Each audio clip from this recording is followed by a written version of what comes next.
chernam dosina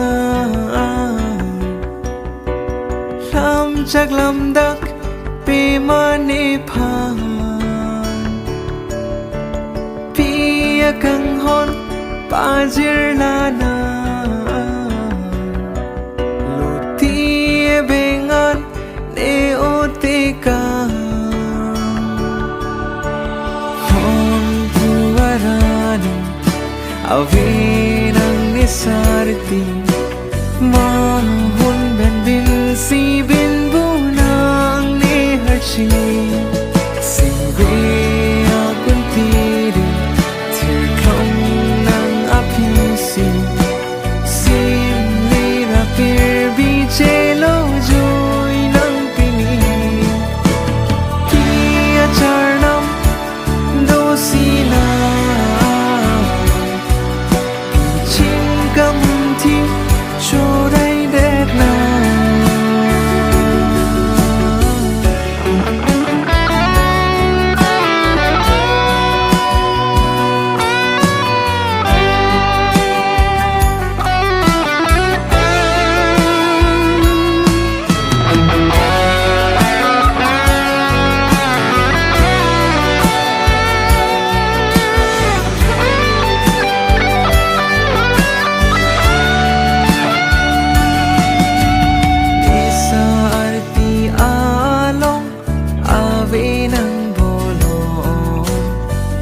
rim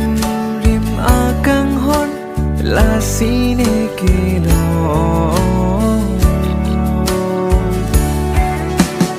esa arti along ave nang bolo prai rim rim akang hon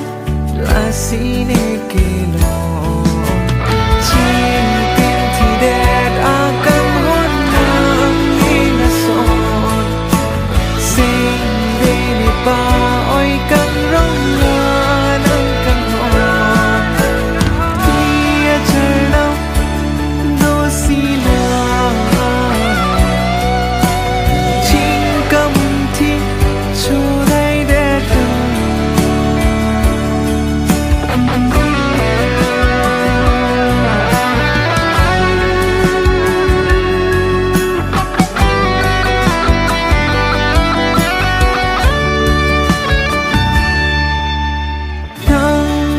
chắc ni thir klong nam pa viru ni kang hona pa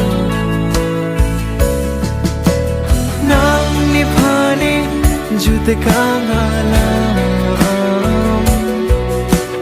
pa viru rive jinang na song dum ram nang chernam leng le si seng li che pa he lo nang nang lo ko nang long sim li ra pir bia